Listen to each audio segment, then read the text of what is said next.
Bom, para quem não me conhece, eu me chamo Natan, Marcos Natan, aliás. Eu faço parte da comunidade católica Colo de Deus. Eu moro na Casa de Missão do Rio de Janeiro.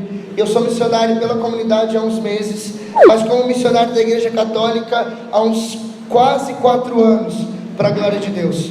Há 8 anos atrás eu tive meu encontro pessoal com Jesus Cristo, e depois daquele dia eu tive a certeza que eu teria que doar a minha vida por Ele. E eu estou aqui hoje em Osasco para a glória de Deus. Amém? Quem trouxe a Bíblia? Quem trouxe a Bíblia, levanta ela para mim ver bem rapidão. Isso. Não levanta o celular não, senão onde está com a água. Pode baixar. Quem não trouxe a Bíblia, levanta a mão. Fala para ele, cadê sua Bíblia, miserável? Vai Quem trouxe, abre comigo. Presta atenção, gente. Quem trouxe, abre comigo em 1 Reis, capítulo 17. Para a gente ser breve, na Bíblia da Ave Maria, página 389. 1 Reis, capítulo 17. 1 Reis 17. Se você dormir nessa pregação, eu prometo que eu te pago.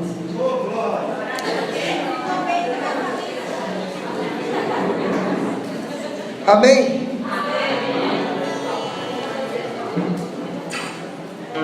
Versículo 1. Você abaixa um pouquinho seu violão para mim, por favor? Ótimo. Versículo 1 de 1 Reis 17. Elias, o tesbita, um habitante de Galaade, veio dizer a Acabe: pela vida do Senhor Deus de Israel, a quem eu sirvo, não haverá nestes anos orvalho nem chuva, senão quando eu o disser. Versículo 2. Em seguida a palavra do Senhor foi dirigida nesses termos: vai-te daqui, retira-te para as bandas do Oriente, e vai esconder-te na torrente de Carite, aonde está defronte do Jordão. Beberás da torrente. Dei ordem aos corvos que te alimentem. Versículo 5. Elias partiu, pois segundo a palavra do Senhor, e estabeleceu-se junto à torrente de Carite, defronte do Jordão. Os corvos traziam-lhe pão e carne, pela manhã e pela tarde, e ele bebia água da torrente. Versículo 7. Passando algum tempo, secou-se a torrente, porque não chovia mais naquela terra. Palavra do Senhor. Graças a Deus. Eu confesso que para vocês foi muito difícil preparar essa pregação, porque eu tenho estudado há um tempo sobre Elias, e não é fácil falar de um homem que foi arrebatado para o céu num carro de fogo em meio a um rodamuinho. Não é fácil falar desse homem porque, segundo o próprio Jesus Cristo e segundo os evangelhos, segundo a tradição, segundo os exegetas, que são os que interpretam a Sagrada Escritura, ele foi um dos maiores profetas da Bíblia. Então não é uma tarefa fácil pregar sobre esse homem, e é a primeira vez que eu prego sobre ele. E olhando para a vida do profeta Elias, eu queria trabalhar com vocês, mas antes eu queria dizer para vocês quem é o profeta Elias. Eu confesso que foi muito difícil, mas Elias, ele nasceu num tempo em que o reino de Israel estava vivendo a idolatria. Na época o rei que estava reinando era Acabe, e Acabe fez mal aos olhos do Senhor, e não só mal, ele fez mais mal do que todos os reis que tinham vindo antes dele. Eu quero que você entenda que Elias está no reino do norte, porque por causa do pecado de Salomão, o reino foi dividido em 2. O reino do sul ficou com 2 tribos, Judá e Benjamim, e o reino do norte, que é o reino onde Acabe estava reinando, onde Elias nasceu, estava as outras 10 tribos: Zabulon, Neftali, Ruben, Levi, José, Simeão, Assesa, Cadã e Gade. Essas 10 tribos. E você olhando então, ele nasceu num tempo em que o povo estava vivendo a idolatria, porque o povo estava virado de costas para Deus, e o rei daquela época tinha feito mal aos olhos do Senhor. Olha que responsabilidade, um rei que era conduzir o povo no caminho da santidade, porque o livro de Levíticos, capítulo 19, versículo 1, o Senhor disse a Moisés, para que viesse depois dizer para os reis: façam com que o meu povo seja santo, porque eu sou santo. O homem estava fazendo o povo andar pelo caminho das trevas, e ele não só fez tudo isso, mas ele se casou com uma mulher chamada Jezabel. uma balaíta, ela cultuava Baal, ela era da Fenícia, um outro extremo daquele território, daquela época. Então não só fez mal aos olhos do Senhor, como casou com uma mulher pagã, que adorava o diabo, que adorava um outro Deus. E olha a dificuldade que o profeta Elias então teve. Então nessa passagem que nós lemos, ele é levantado, e ele vai até Acabe, que era o rei de Israel, e profetizou contra ele dizendo: olha, Acabe, pela vida do Senhor Deus a quem eu sirvo, não haverá chuva por 3 anos e 6 meses, até que eu disser de novo para você. E a palavra do Senhor é dirigida no coração do profeta Elias, dizendo: vai, foge para a torrente, porque agora Acabe e Jezabel vão querer te matar. Ele pode ir para a torrente. Deus disse para ele isso, porque a nação girava pelo trigo. Se não chove, gente, não tem trigo, não tem produtividade, não tem comércio. Isso significa que o rei e a rainha queriam matar ele. Então ele fugiu a mando do Senhor, e Deus mandou com que o corvo mandasse todos os dias pela manhã pão e pela tarde carne. E ele fazia o que? Tomava água que saía da pedra. Olha a confiança desse homem de profetizar contra o rei de Israel e ir se refugiar numa caverna. Só que acontece, gente, aquilo que é óbvio. Ele profetizou que não teria chuva, então a água que ele estava bebendo, que saía da rocha, ia acabar também. Fala para quem está do seu lado: a água acabou. E quando a água acabou, gente, presta atenção, ele sentiu-se inspirado pelo Senhor para ir até Sarepta. Sarepta era um outro lugar distante de onde ele estava, e Deus disse assim para ele: vai, porque quando você chegar lá, você vai encontrar uma viúva, ela vai estar catando graveto no chão. Chegar lá, você pede a ela um pãozinho cozido para você comer. Elias foi a caminho de Sarepta, chegou naquela região, viu uma mulher, como o Senhor tinha dito, pegando graveto no chão. Ele olhou para ela e disse: mulher, sou forasteiro, eu estou morrendo de sede, vai pegar um pouco de água para mim. E a mulher: tudo bem, meu senhor, eu pego água para você. E foi buscar. Quando ela pegou a água, o Elias gritou e disse assim: olha, traz também um pedacinho de pão cozido, porque eu estou com muita fome, eu viajei muito tempo, e eu estava passando necessidade numa caverna. Ela olhou para ele e disse assim: meu senhor, deixa eu te falar uma coisa, você viu que eu estava pegando graveto? É assim, eu e meu filho estamos passando necessidade, o reino inteiro e as cidades vizinhas também estão passando fome. Eu só tenho um pouquinho de farinha na panela e um pouquinho de azeite no odre. Esses galhos que eu estava pegando no chão era para cozinhar o último pedacinho de farinha com azeite, fazer um pãozinho pequeno para eu e meu filho comermos e esperarmos a morte. Elias olhou nos olhos daquela mulher, apontou e disse assim: vai, faz o pão, porque Deus não vai deixar com que a farinha da panela acabe, ou que o odre de azeite se esvazie. Aquela mulher, não conhecendo o profeta Elias, olhou nos olhos dele e viu a esperança de um milagre. A mulher não conhecia, presta atenção, a mulher não conhecia Elias, mas ela tinha certeza que olhando nos olhos dele, a farinha da panela não ia acabar e o azeite do odre não ia se esvaziar. E olhando tudo isso, ela foi. E eu quero já começar a profetizar aqui na sua vida. Sabe quando a sua casa está cheia de desesperança, ninguém acredita mais em nada? Quando você voltar, você vai ser como o profeta Elias. Os seus pais vão olhar nos seus olhos e vão ver a esperança de Deus entrando dentro de casa.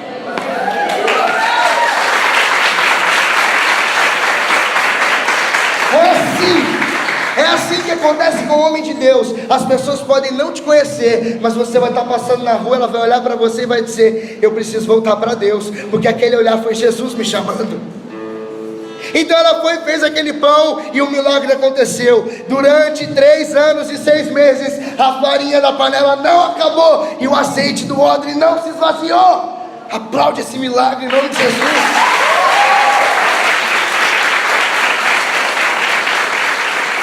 Quando se completou os 3 anos e meio, a palavra do Senhor de novo foi dirigida ao coração do profeta, e Elias é obediente. Ele não é igual a gente, ele é muito obediente à palavra do Senhor. E o Senhor disse: Elias, volta, vai lá até Acabe, e você vai agora desafiar os profetas de Baal, aqueles que estão fazendo o meu povo cultuar o Deus errado. Elias volta.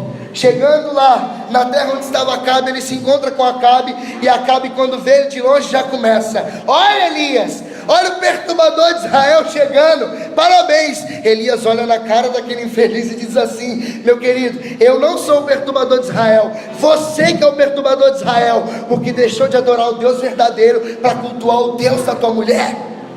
Homens, não se deixem vencer pelas mulheres.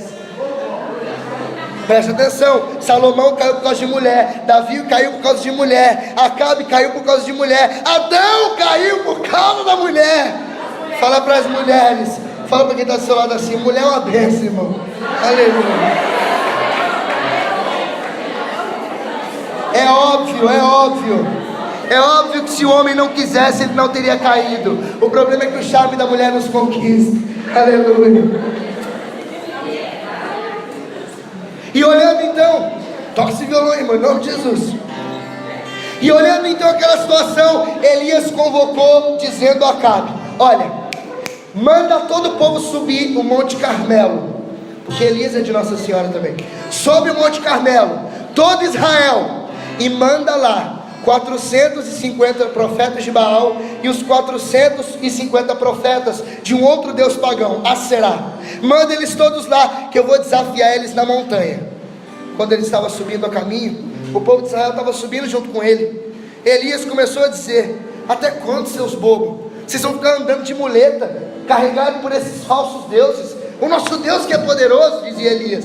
E o povo: Elias, tá bom, Elias. Não confiava no profeta, mas aquele profeta confiava em Deus. Ele era obediente, ele fazia a vontade de Deus, ele tinha fogo e zelo dentro do coração dele pelas coisas do Senhor. E ele subiu até o monte. Quando chegou os profetas de Baal, todos lá diante dele, ele disse: a gente vai fazer um desafio aqui diante de todo Israel, 2,5 milhões de pessoas, pouquinha gente. Ele disse assim: olha, a gente vai pegar um cordeiro, vai picar ele inteirinho, vai colocar em cima da lenha, vai fazer uma fogueira, mas não vai colocar o fogo. E a gente vai clamar ao nosso Deus. O Deus que manda fogo do céu para consumir o sacrifício é o Deus verdadeiro. Então Elias olhou, estava sozinho, porque muitas vezes quando a gente é de Deus, a gente caminha sem ninguém, e é verdade. Fala para quem está do seu lado: às vezes você vai estar sozinho, cara, mas confia em Deus. Fala para ele: olha para mim. Elias então sentou. Ele sentou na cadeira e deixou aqueles 450. Olha para mim porque eu sou lindo. Eu sou lindo. Gênesis 1:26, eu sou a imagem de Deus, aleluia. Olha para mim então. Então Elias falou: pode vocês primeiro, os 450 profetas de Baal, os 450 profetas de Aserá. E eles começaram em volta do sacrifício. Começaram a fazer as orações dele, clamando a Deus do céu. Começaram 6 horas da manhã e terminaram meio-dia. Depois de 3 dias clamando Deus dele, e nada de vir fogo do céu. Quando deu 11h30, Elias começou a zombar deles.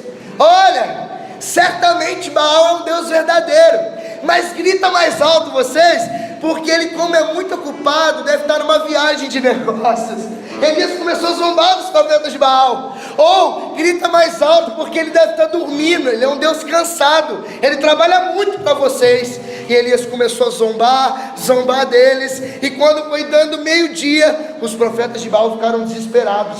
O Deus dele não mandou fogo do céu consumir o sacrifício. E o que eles fizeram? Começaram a pegar as suas espadas e a cortar o seu próprio corpo em sacrifício a Baal. O sangue começou a escorrer diante do sacrifício. Mais de 900 homens, profetas de Baal e profetas de Aserá, estavam se cortando. Para quê? Para que o Deus deles mandasse fogo do céu. E o que aconteceu? Deu meio-dia, Elias chutou a porta e disse: chega, a partir de agora acabou, vocês não conseguiram fazer fogo cair do céu. E acontece o maravilhoso: Elias vai diante do altar, sozinho, porque ele estava sozinho. Você lembra que você falou para quem está do seu lado que você foi sozinho? Elias foi sozinho, diante do altar do Senhor. Ele percebeu que o altar de Deus estava demolido, porque há anos ninguém tinha se levantado para adorar.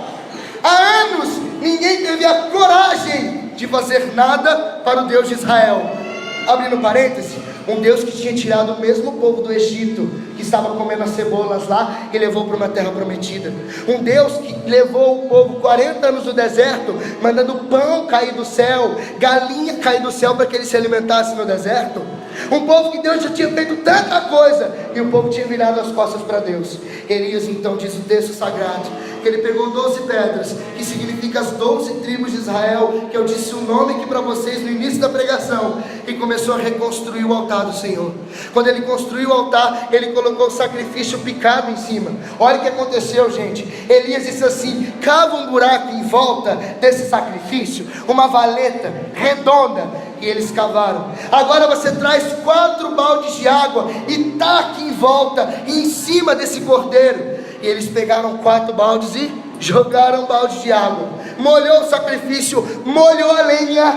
E Elias: não, vai de novo, mais 4 baldes, mais 4 baldes. E fez isso por 4 vezes. Na 4ª vez, o sacrifício estava molhado, a lenha estava molhada, e a valeta em volta estava encharcada de água. E Elias, ele fez aquilo que é maravilhoso. Ele se ajoelhou no chão e começou a rezar: Deus de Abraão, Deus de Isaac e Deus de Israel. Eu quero abrir um parêntese muito incrível aqui. Por que Elias não disse Deus de Jacó?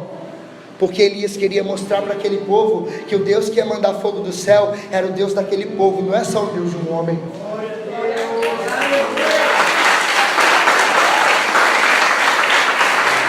Presta atenção. Elias então começou: Deus de Abraão, Deus de Isaac, Deus de Jacó, manda fogo consumir. O seu povo está vivendo a idolatria. Mostra para eles que o Senhor é Deus. E o que aconteceu foi maravilhoso. Veio um fogo devorador do céu, consumiu o sacrifício, começou a pegar fogo naquilo, na lenha que estava molhada, a água que estava na valeta secou, e o povo que estava na idolatria se ajoelhou e começou: só o Senhor é Deus, só o Senhor é Deus, só o Senhor é Deus, só o Senhor é Deus. Olha aqui. Por causa, olha como que um posicionamento de um homem de Deus faz numa nação. Por causa de um homem, todo Israel voltou a adorar o Deus verdadeiro. Fala para quem está do seu lado: Elias é demais, cara. Sacode quem está do outro lado e fala: Elias é um cara.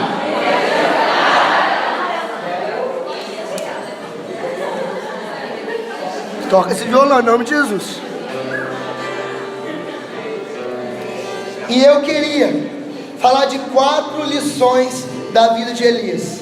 Como você não lê Bíblia, essa foi só a introdução para você. Agora o bicho vai pegar, tá bom? Fala para quem está do seu lado: prepara o seu lombo, porque vai doer. Quem está preparado, diga eu. Aleluia.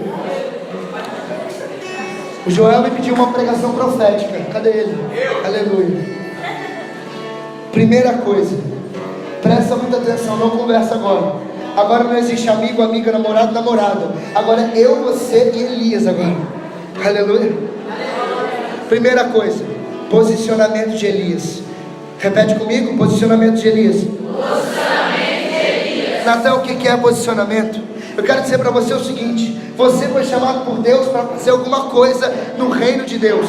Deixa eu começar a profetizar na sua vida, a não ser que ninguém nunca tenha feito isso. Jeremias capítulo 1, versículo 5 diz: desde antes do ventre da sua mãe eu já vi te consagrado, cara, profeta das nações. Antes mesmo que você nascesse, fosse o seu pai fecundar a sua mãe, você já era consagrado profeta. Vocês todos que estão sentados aqui, nós somos chamados e consagrados antes do nosso nascimento.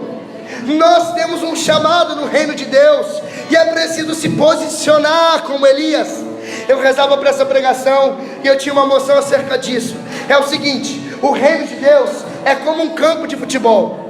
Todos são chamados a jogar. Que vocação é essa? Vocação à santidade. Hebreus 12:14, procurar a paz com todos é santidade, porque sem ela ninguém vê a Deus. Levíticos 19:1, como disse: sede santos, porque eu, Senhor Deus, sou santo.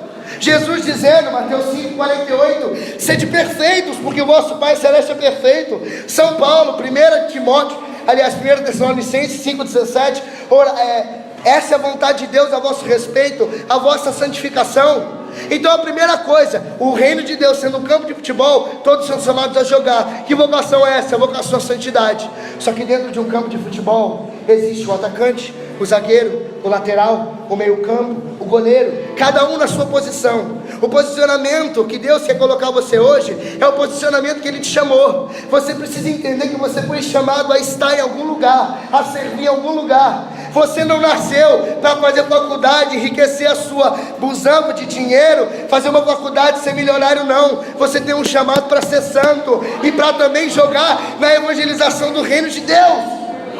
Você é chamado para isso. Não pense que você está aqui à toa. Deus chamou você, cara. Você não veio esse mundo para nada. Você tem um propósito. Você tem um propósito. Eu coloquei aqui, ó. Nós não estamos no mundo à toa. Nós temos um propósito. Paulo entendeu isso muito bem. Por isso que Paulo sozinho evangelizou um continente inteirinho. Porque ele entendeu qual era o posicionamento que Deus tinha para ele no reino de Deus. Às vezes você está sentado aqui e você é chamado para pregar no próximo Desperta. Às vezes você está sentado aqui e está chamado a cantar com os irmãos no próximo Desperta. Às vezes você está aqui, tem dom de teatro, tem dom de dançar. O próximo Desperta tem que ter uma ministração de teatro ou de dança para a gente aqui. Cada um tem um chamado. E hoje Deus quer mostrar para você que você não está nesse mundo à toa. Nós somos peregrinos nessa terra, porque a nossa pátria é o céu. Então se nós estamos nesse lugar, significa que nós temos um propósito. E é por isso, gente, que Jesus disse, Marcos capítulo 16, versículo 15: ide pelo mundo, ide e pregai o evangelho a toda criatura. Nós temos um chamado, gente, é anunciar o reino de Deus, é com a nossa vida, é com a nossa vocação, é com o nosso ministério. Eu não sei para onde você foi chamado a estar, mas hoje Deus quer revelar isso ao teu coração. Fala para quem está do seu lado, aonde você está jogando no reino de Deus, cara? O que ele te respondeu? Nada. Então toma vergonha na sua cara e entende aonde você tem que jogar. Olha para mim, olha para mim.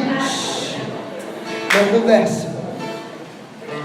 O Papa Leão XIII dizia: é por meio do homem que o homem deve conhecer o caminho da salvação. Ou seja, é por meio do homem que o homem deve conhecer o caminho da salvação. É a lógica. Isso significa o quê? Traduzindo por miúdo, se você não está entendendo, ou desenhando, as pessoas que estão lá fora precisam conhecer a salvação por meio de você que está sentado aí nessa cadeira. É porque assim, né? Eu não sei você, mas eu tenho andado aí pelo país e tenho visto um monte de jovens cheios de sonhos de fazer faculdade, de fazer medicina, ser famoso no Instagram, ter uma grande conta bancária, ter um grande carro, uma BMW, uma Ferrari, um Porsche, uma Barbie, sei lá o que você quer, mas não tem sonho. Olha para mim, mas não tem sonho de evangelização. Não tem sonho de salvar almas, não tem sonho de gastar sua vida pelo evangelho. Você vai viver o que? A vida inteira trabalhando para você mesmo? Deixa eu te lembrar aquela passagem que Jesus conta no evangelho. Um homem, ele tinha uma grande colheita e muitos celeiros. Só que teve um ano que ele teve muita produção. E sabe o que aconteceu? Ele olhou e pensou assim: nossa, eu lucrei pra caramba, eu vou construir uns celeiros maiores para poder colocar aquilo que eu construí com a minha vida, com a minha faculdade, com o meu dinheiro, com qualquer coisa que você acha que pode ter, e vou colocar tudo lá dentro. E eu vou dizer para mim mesmo: ó alma, descansa, porque agora você tem muito, você pode aproveitar. E Jesus disse: idiota, mal ele sabe que na mesma noite ele seria tirado a vida. E vai ficar tudo isso para quem? Para ninguém. Gente, caixão não tem gaveta. Caixão não tem gaveta. Fala para quem está do seu lado: caixão não tem gaveta. Você não vai levar nada dessa terra. Você não leva nem seus amigos, nem seus pais, nem sua esposa, nem seu marido, porque lá no céu seremos todos como os anjos, adorando a Deus 24 horas por dia. Seremos irmãos.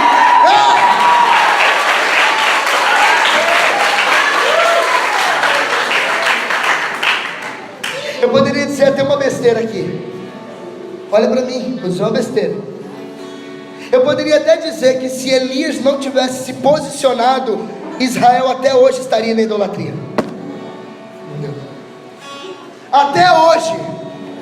Ah, Natan, mas Deus poderia ter usado de outra forma, não naquele tempo. Ele poderia ter usado 30 mil anos depois, mas não naquele tempo. Naquele tempo, Deus precisava, não, Ele quis precisar de um homem, profeta Elias. Agora, em 2018, Deus quer precisar de você.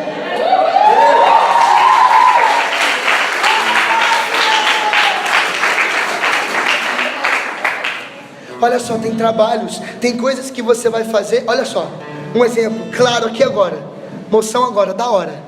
Olha isso, se eu não estivesse pregando aqui, quem estaria? Não existe possibilidade, não porque eu sou o cara, não, é porque assim, Deus que me escolheu para estar aqui. Eu sou chique, eu tenho pregação no YouTube, gente, mas olha só, você está entendendo? A gente está sendo visualizado aqui por 212 mil pessoas, aleluia, saudações. Mas é verdade, Deus Ele quis usar de mim para essa pregação, para talvez dizer que você precisa se posicionar no reino de Deus.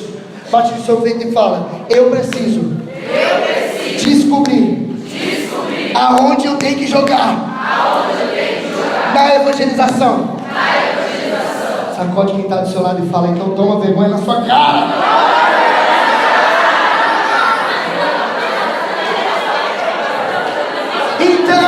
Então, Natan, o que nós precisamos fazer? Nós precisamos ser novos Elias.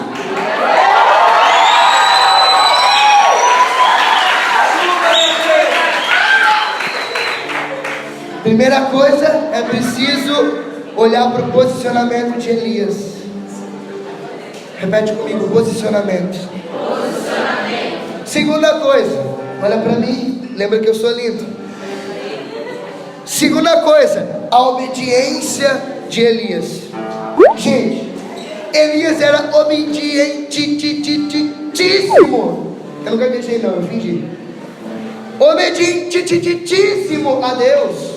Ele era obediente demais, gente. Deus falava: vai para a caverna, vai para a caverna, vai para a viúva, vai para a viúva, volta para Israel, volta para Israel, desafia os profetas, mata os profetas, manda fogo. Gente, esse homem é obediente demais. A obediência de Elias é tão profética que Elias profetiza que aonde ele mora vai parar de chover 3 anos e 6 meses. Pera, gente, olha a lógica aqui comigo. Se ele profetiza que não vai chover, não vai ter água para ele também. Mas a confiança do profeta é tão grande e a obediência dele é maior ainda, que ele profetiza sabendo que vai faltar para ele, mas ele tem a certeza, pela obediência e pela confiança, que Deus vai prover. É a mesma coisa, se Deus te mandar alguma coisa, ainda que seja louco, faça. Ainda que seja destruir todos os seus planos, faça. Porque se Deus está mandando, Ele vai honrar você. Ele vai honrar você. Ele não te desampara, cara. Que fé tamanho é essa nossa? Que tamanho de fé, aleluia. É um jeito de falar. Que tamanho de fé que nós temos? Se a gente tiver, disse Jesus, uma fé do tamanho de um grão de mostarda, minha irmã, a gente move uma montanha inteira para que ela se jogue ao mar. E a fé é tão profética, mas tão ousada, que eu poderia dizer que a gente jogaria uma montanha no mar de Osasco. Mas não tem mar, mas a fé cria um mar para mim. Fala para você mesmo: eu preciso ser obediente. É preciso, gente, ser obediente em todos os momentos. Gente, a gente muitas vezes vive como a gente quer.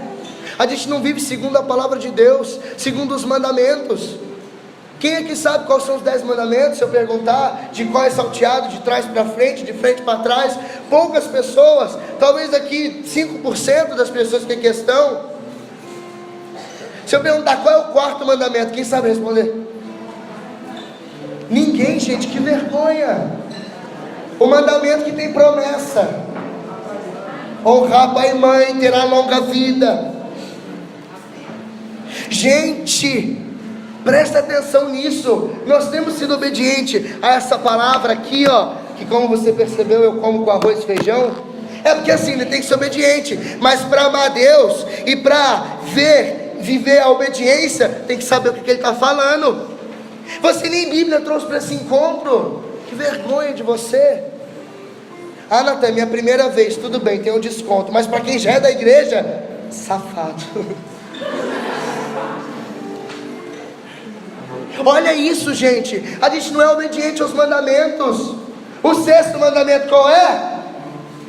Honrar a castidade. Você está vivendo a castidade? Eu tenho certeza que Elias era casto. Como é que está sendo o seu namoro, jovem? Como é que está sendo? Não faz burburinho não, me escuta. Ah, eu não namoro, Natan. E as suas conversas do WhatsApp? Você acha que Deus não está vendo? Fala para quem está do seu lado. A casa caiu para você agora. Caiu.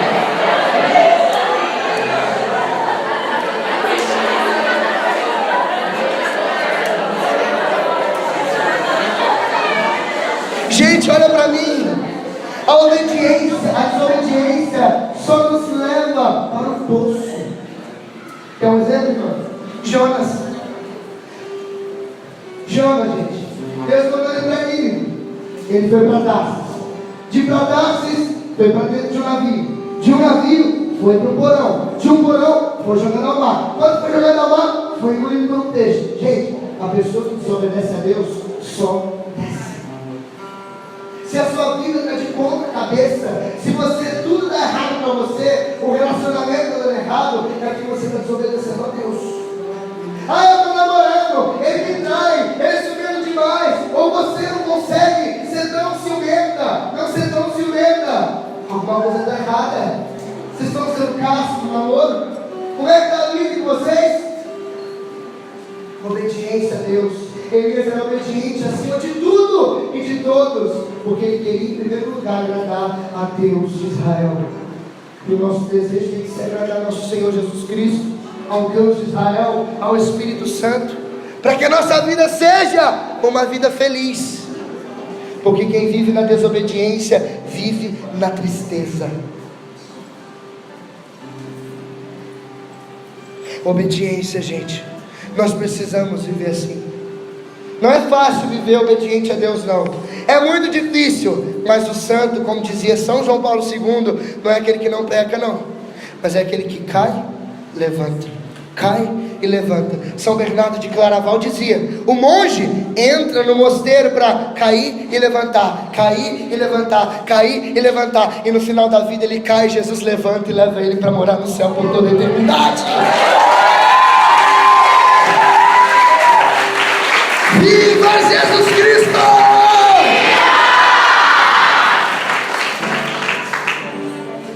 Fala para quem está do seu lado: obedece a Deus aí, cara.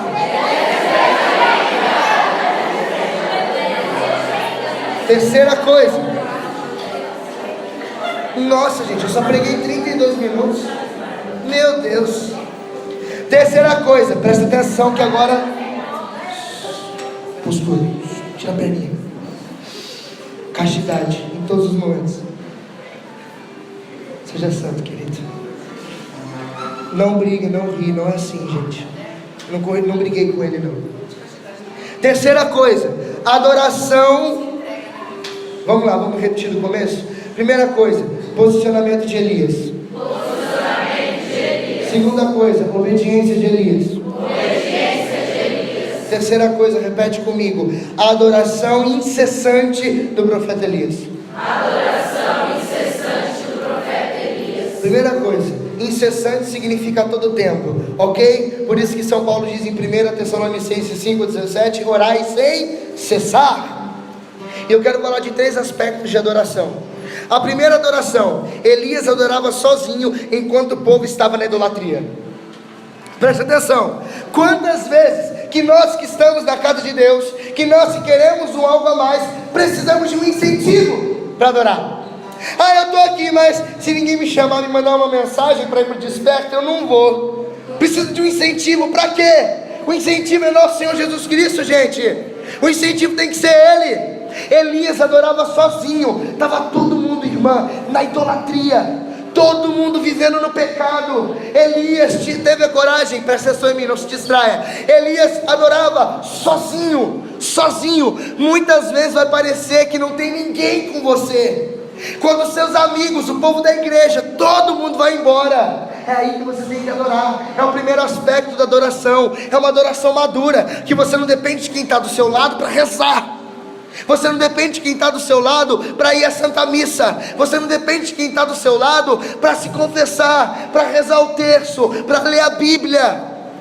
É adorar incessantemente. Claro, você tem a sua vida com o tempinho que você puder, mas adorar sem precisar de um incentivo de uma pessoa que está do seu lado. A gente é assim, gente. A gente precisa de alguém para dizer: poxa, vamos rezar. A gente precisa, né? Pô, vamos ser santo. Gente, chega, acabou. Vocês não são mais crianças, vocês nasceram para ser profeta. E é por isso que vocês estão aqui. Eu disse sobre um posicionamento: você tem um chamado desde antes de você nascer. Não precisa de um incentivo para você estar na presença de Deus. Ajoelha dentro do seu quarto sozinho e diz: Senhor, não tem ninguém, mas eu te adoro. Eu te adoro, eu te adoro todos os dias, todos os dias, todos os dias. Como o profeta Elias. Todos os dias ele rezava. Estava na caverna, estava sozinho. Estava viajando para outras cidades, estava sozinho. Aliás, o profeta Elias, segundo a tradição, ele vivia no deserto, né? Vivia rezando, vivia o tempo todo em contato, em adoração ao Deus de Israel. É assim que a gente tem que viver a partir de agora.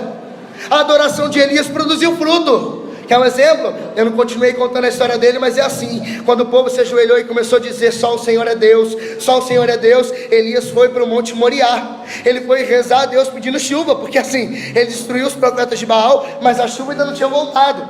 Então Elias vai com um servo dele até o Monte Moriá, se esconde atrás da montanha e manda o servo subir em cima da pedra. E ele se ajoelha em adoração, bota a cabeça entre as pernas e começa: eu te adoro, Deus, manda chuva para esse povo. Levanta a cabeça, está vindo chuva? E o servo olhava para o mar Mediterrâneo: não está vindo. Elias de novo se ajoelhava, porque às vezes a adoração ela causa sacrifício. Não é com uma vez que você vai adorar na sua casa que seu pai vai se converter, não. Elias, presta atenção nele, ele ajoelhou de novo, botou a cabeça entre as pernas, colocou a boca no pó, como diz Lamentações, e começou a adorar. Levantou a cabeça: e aí, de novo, já tem chuva? Não, Elias, não tem chuva. E ele de novo colocou a cabeça entre as pernas, fez isso por 7 vezes. Na 7ª vez, número 7 na Bíblia significa perfeição, ele se ajoelha, coloca a boca no pó, reza a Deus, o Deus Todo-Poderoso, e diz: manda a chuva, porque eu quero te adorar, mas eu quero te adorar na chuva de graça. Elias levanta a cabeça e pergunta: está vindo chuva agora? Aquele servo olha para o mar Mediterrâneo e diz: eu vejo uma nuvem, ela é do tamanho da palma de uma mão, e ela vem. Elias se levanta da sua oração, olha para o reinado de Acabe e diz assim: Acabe, volta para casa, porque o Deus de Israel, o Deus da chuva, porque Baal, um parênteses bem rápido para você entender, Baal era tido como Deus da fertilidade, era ele que mandava a chuva. Então quando Deus ele bloqueia o céu para a chuva cair, ele humilha Baal para mostrar que ele é Deus. Então ele diz: volta para casa, porque vai vir chuva, porque o Deus da chuva não é Baal, é o Deus Todo-Poderoso, o Deus de Israel.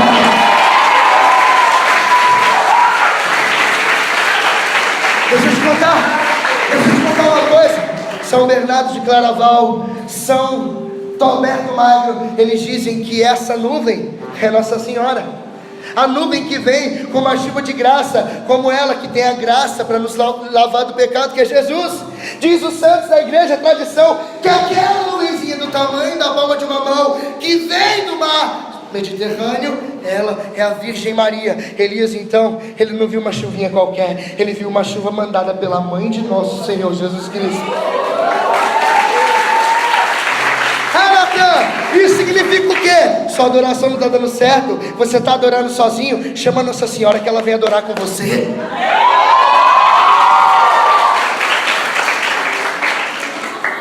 Primeiro aspecto de adoração: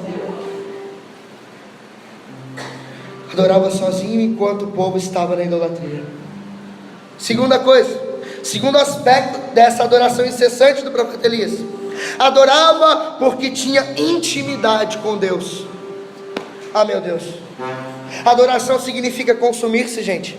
O melhor exemplo para falar de adoração é uma vela. Uma vela queima por si mesma, vai se consumindo, ficando pequena para iluminar quem está em volta.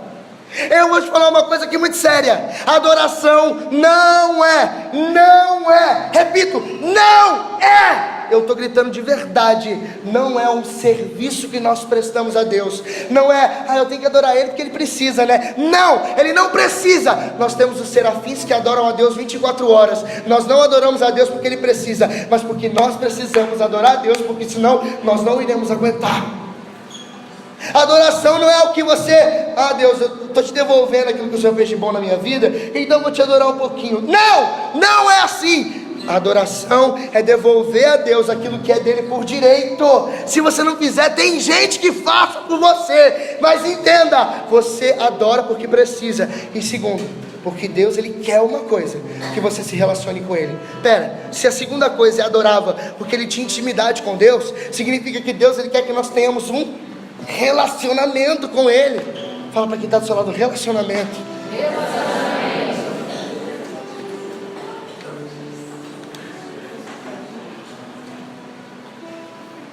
Primeira vez que alguém tem que gritar com vocês, né? Aleluia. Então, o relacionamento, é preciso que nós tenhamos um relacionamento com Deus, é desejo dele. Jesus disse, gente, olha que lindo, como é que Jesus é maravilhoso, olha para mim. Ele estava dizendo: vós não são servos e servas, vocês são amigos, cara. Eu quero ser amigo de vocês. Jesus, Ele quer se relacionar com a gente de verdade. Ele quer que a gente entre no nosso quarto. Eu quero escutar o seu violão, aleluia. Eu quero olhar para vocês dentro do nosso quarto. Deus, Ele quer olhar para a gente e a gente dizer para Ele: Senhor, eu sei que não tem ninguém aqui, porque o povo da minha casa talvez adora Baal, ou outros deuses, ou talvez outras religiões pagãs, às vezes também evangélicas. Glória a Deus. Mas eu quero te adorar aqui no secreto do meu quarto. Foi Jesus que ensinou, Mateus capítulo 6, quando for adorar, rezar, orar, entra no teu quarto, fecha a porta e ora ao Pai que está no segredo, porque Ele te escuta. Você estando no secreto, porque Ele também está no secreto. Ninguém vê, mas Ele te vê. É onde você ajoelha, como aconteceu várias vezes comigo. Eu estava ajoelhado no meu quarto, virado para o meu oratório, de olhos fechados e gesticulando com Jesus, porque Jesus é um amigo que às vezes eu tenho vontade de dar uns tapas também, porque Ele faz umas coisas maravilhosas. Mas Ele é o meu Deus, é o meu xodó, é o meu best friend forever. Não deve ser, eu não sei o seu, né? Mas Ele é o meu. Quando eu acordo, eu não olho meu WhatsApp não, eu falo: Jesus, bom dia. Entendeu o recado, né? Fala para quem está do seu lado: se você olhar o WhatsApp a partir de agora, quando acordar, nem precisa dizer, ficou até confuso. Você entendeu, né? Cadê a nossa adoração? Cadê o nosso relacionamento de acordar cedo e estar mais preocupado? Olha para mim, está mais preocupado com o amiguinho da escola do que com Deus que deu a vida para você acordar? Olha isso, gente. Cadê a gratidão do nosso coração? Não existe muitas vezes. Terceiro aspecto de adoração, gente: adorava porque sabia que se ele não adorasse, ele não iria suportar. Quem já ouviu aquela frase: quem não adorar não vai aguentar? Levanta a mão, gente, diga eu, faz barulho. Vocês já escutaram, né? O Senhor colocou uma coisa no meu coração, preste atenção nisso que eu anotei para não esquecer. A adoração é o oxigênio dos nossos pulmões espirituais. Por isso que nós podemos dizer que quem não adorar não vai aguentar, porque se o corpo físico precisa do oxigênio para sobreviver, a alma precisa da adoração para ficar de pé. Você nem aplaudiu, meu Deus do céu.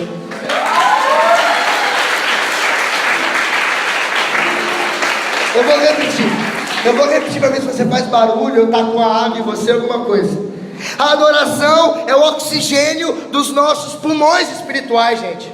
É por isso que não aguenta quem não adora, porque se o corpo físico, ele precisa para se manter de pé, o oxigênio, a alma precisa de adoração para ficar fortalecida.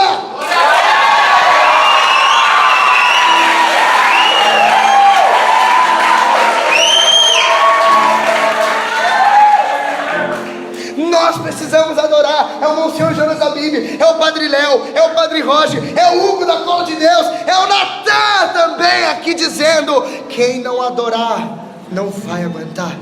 Por isso que Jesus disse, João capítulo 4, versículo 23, eis que chegará um dia, e já chegou, em que existirão os verdadeiros adoradores, eles adorarão ao Pai em espírito e em verdade. É o que nós vamos fazer depois dessa pregação. É o que nós vamos fazer.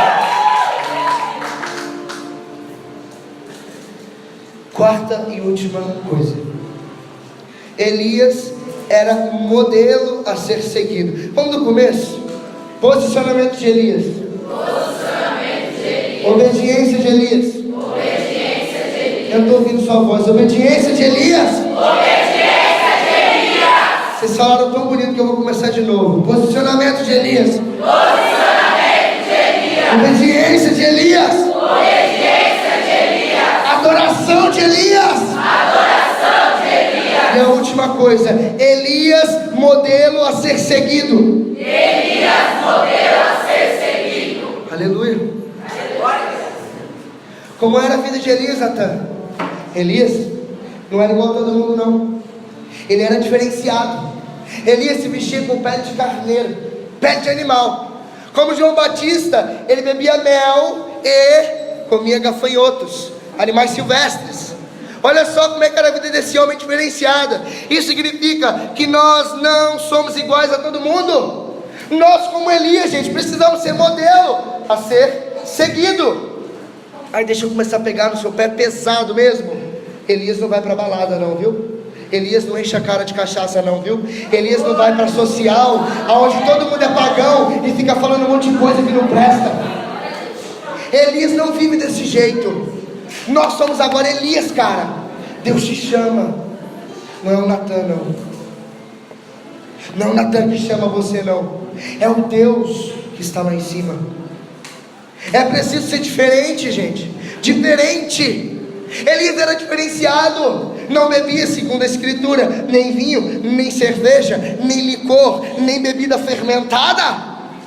Aí o cara vem aqui pregar, prega muito bem, grita, todo mundo repousa no chão, chora pra caramba. Aí volta pra casa e você está passando na beira de uma padaria, ele está sentado tomando um copo de cerveja.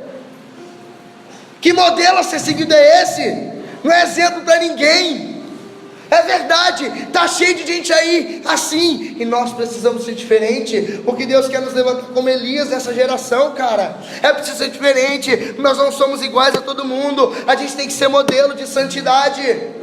A gente tem que ser testemunho de radicalidade. E não tenha medo dessa palavra, porque radicalidade vem de raiz. Raiz nos lembra na igreja os apóstolos, que foram aqueles que caminharam com Jesus Cristo, que a todo tempo estavam dispostos a darem a vida por Jesus Cristo. São Paulo, 1 Coríntios 6:12. Eu amo a Bíblia. Tudo posso, mas nem tudo me convém. Tudo posso, mas nem tudo edifica. Ah, é pecado na balada? Eu acho que não. Mas não edifica. Vai, por quê? Não tem necessidade. Vai ser só contra-testemunho. Por isso que Paulo vai dizer, está tendo uma discussão entre os judeus e Paulo. Os judeus disseram, pode comer carne de porco ou não pode? Paulo disse, causa escândalo? Causa, para os judeus causam, então não come. Ah, mas Paulo, Jesus disse que podia comer carne de porco, mas se causa escândalo, não come. Seja testemunho. Glória a Deus. Fala para quem está do seu lado, eu estou com vergonha de você. Sacode ele e fala, estou com vergonha.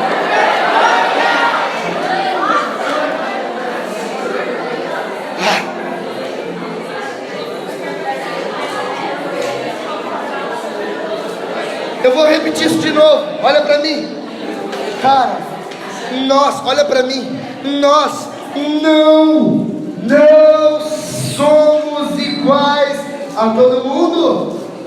Já tem um monte de cópia dos outros aí para fora, já tem um monte de gente copiando, sei lá, um artista famoso, fala algum artista aí, gente. Neymar. Todo mundo, gente, eu olhei o Instagram do Neymar, acho que foi ontem, e eu vi que ele estava num desfile de moda, e ele estava usando um trocinho aqui, ó. Quem viu? Ridículo. Escuta o que eu estou falando. A partir desses stories de Instagram, a população brasileira e mundial vai começar a usar Coisa ridícula. Nós, olha para mim, nós não somos cópia, xerox, rascunho de ninguém, porque o nosso Deus Todo-Poderoso, Ele tem obra-prima suficiente para fazer a gente do jeito que Ele quer.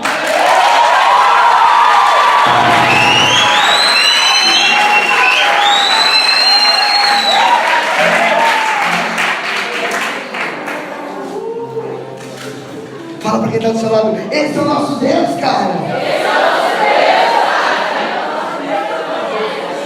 Aleluia. Gostei de você, mano. Deixa eu levar pro Rio comigo, ser missionário. Tô acabando, gente. Ele me deu 15, mas eu vou terminar agora. Vai ter Natan no outro desperto, eu tenho certeza, em nome de Jesus. Olha aqui pra mim. Eu tô acabando. O Guilherme, ele é o pai da nossa casa. Se ele estiver vendo essa live, um abraço. Você me ensina muito. Ele, nas pregações dele, ele sempre diz que ele mostra para as pessoas aquilo que os santos entenderam. A chave da santidade. Presta atenção nisso. A chave da santidade, não precisa abrir, está em Apocalipse capítulo 22, versículo 20. Não vou abrir não. Está escrito assim em Apocalipse 22, 20. É o último versículo da Bíblia, a última página da Bíblia. Apocalipse 22, 20. Essa é a chave que os santos usaram para ser santos. Olha só o que diz: aquele Deus que atesta essas coisas diz: sim, eis que eu venho depressa. Maranata, vem Senhor Jesus. Eu vou repetir para você. Apocalipse 22, 20.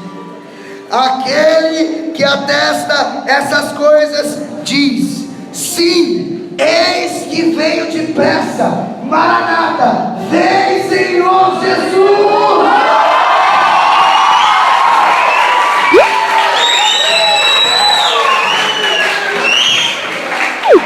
Você não entendeu?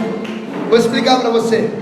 Os santos, eles entendiam que para viver a santidade, olha para mim, que para viver a santidade era preciso viver como se Jesus estivesse chegando. Pera. Os santos entenderam. Eu estou repetindo para você fixar no seu coração. O coração é a mente também, porque não grava essas coisas no coração, grava-se na mente. Mas existe uma parte do nosso cérebro que é ligada aos nossos sentimentos. Por isso que nós dizemos, guarda no coração. Quando uma pessoa tem de cor, olha a aula que eu estou dando para vocês, porque eu sou chique. Quando você tem de cor uma coisa, decorado, você tem de cor, de coração. Significa que você gravou. A palavra de Deus a gente tem que ter de cor, viu?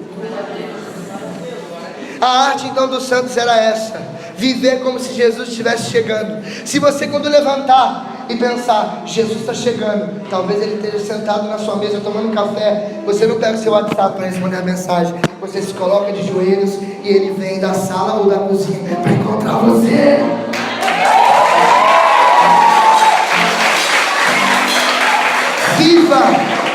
Viva como se Jesus estivesse à porta da sua casa, à porta do seu trabalho, à porta da sua faculdade, à porta da sua escola. Viva como se Ele estivesse do seu ladinho, pertinho de você, porque você não vai vacilar. Olha para mim, quando uma pessoa tem a consciência de que Jesus anda dentro dela, porque o batismo faz isso, ele infunde Deus dentro da nossa alma. Por isso que as 7 moradas de Teresa d'Ávila são interiores, porque é dentro de você. Você entende que Jesus mora dentro de você? Quando você vai na escola e você vai dar um passo com aqueles pessoal lá que não presta, você, não posso, Jesus não faria isso, e você vai embora. Aí você vai estar numa conversa e vai todo mundo falando besteira. Você entendeu? Quer que eu fale? Quer que eu fale putaria? Tudo bem. Vocês são jovens, vocês pensam essas merdas aí às vezes. Vai estar aquela galera falando aquelas besteiras inteiras, aquelas besteiras todas, e você vai fugir. Porque eu não sei se você lembra da história de Sandra Edmundo. Sandra Edmundo um dia Olha o que Deus faz com quem é fiel, tá? Olha o que Deus faz com quem vive com a presença de Jesus o tempo todo dentro do nosso coração. Quando Edmundo disse algo com os amigos dele, os amigos dele começaram a falar coisa que não prestava, gente. Edmundo olhou, meu Deus, eu não posso ouvir isso, e saiu correndo, foi embora. Quando ele estava andando no caminho, ele trombou com alguém, e aquela pessoa, calma, Edmundo. Aí ele, quem é você? Aí aquela pessoa disse assim, parabéns, porque você fugiu daquele pecado, você não ofendeu ao nosso Senhor Jesus Cristo. E ele olhou, mas quem é você? Me diga. E aquela pessoa disse assim, leia na minha testa, Jesus Cristo de Nazaré, Rei dos Judeus. Deus vai até quem foge do pecado. Imagina você está vivendo a sua vida e Jesus chega para você e fala para você, parabéns porque você fugiu do pecado. Uma coisa interessante que eu estava pensando um dia, eu descobri, vou falar olhando para cá, vocês também. Eu estava um dia pensando e uma das coisas mais pertinentes que as pessoas chegam para mim e perguntam é, Natan, como eu posso para fugir de tal pecado? Como eu posso para fugir do pecado, Natan? E eu fui pensar, e muitos que falam, foge da ocasião. Só que gente, de fugir, você cansa de correr e a ocasião te agarra e você pega. Eu descobri que não é isso. Para você vencer o pecado, não é fugir somente da ocasião, é preciso se aproximar de Jesus. Porque quando a gente foge da ocasião, um dia a ocasião alcança a gente, mas quando se aproxima de Jesus, é a ocasião que foge de nós.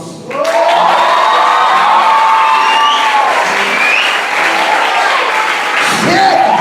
Eu cansei de vocês. Gente, vamos terminar a pregação. Deus abençoe vocês.